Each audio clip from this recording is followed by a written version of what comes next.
Bit of breaking news now. Allegations of paying for sex with the text messages to back it up. We have new details now tied to that Congressional House ethics investigation into Florida Republican Congressman Matt Gaetz. ABC has now learned that Gaetz has been subpoenaed amid those allegations that he may have had sexual content with a minor. But this is part of a civil suit. Our investigative correspondent Olivia Rubin joins me now for more. What are you learning, Olivia?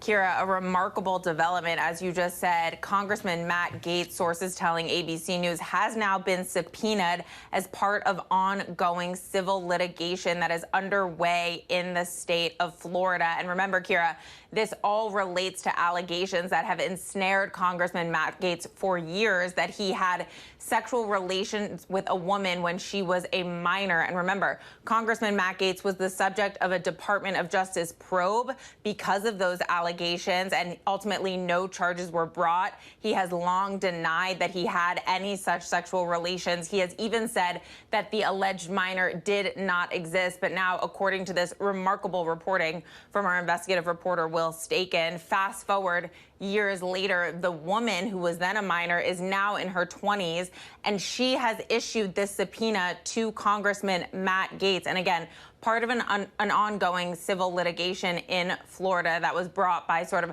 a longtime friend of Matt Gaetz. But what's really key here, Kira, is that because of this subpoena, which is calling for an April 5th deposition, Congressman Matt Gaetz could now have to go under oath, under the penalty of perjury, and speak to these allegations that he had sexual relations with a minor, which, again, cannot emphasize enough, have plagued him for years, Kira. So really remarkable reporting. Again, another shout out to Will Staken for breaking this here today.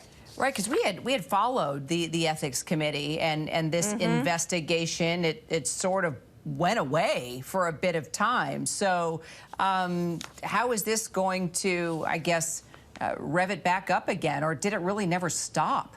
Well, you'll remember that ABC News and Will Staken reported that the Department of Justice did not bring any charges because of these allegations, although they did have an investigation into it. But what is going on is that the House Ethics Committee up on Capitol Hill has now been probing these allegations on their own yet again. And it involves a lot of the same cast of characters down in Florida who, again, got to give him the shout out, Will Staken has been reporting on relentlessly. And what he has documented is this sort of widening probe that sources have told him. Again, the committee has reached out, sources have said, to the woman who was the minor at the time to question her. And there's also reporting that the associate of Matt Gaetz, Joel Greenberg, who is now in prison for a number of charges, including sex trafficking, is also cooperating with the investigation. So bit by bit, we are learning that because of this civil litigation that's going on in Florida, the House Ethics Committee going on Capitol Hill, again, the probes starting back up with Matt Gaetz today, again, being subpoenaed as part of that and potentially having to go under oath, Kira. All right, Olivia Rubin, and of course, thanks to our Will Staken. Appreciate it.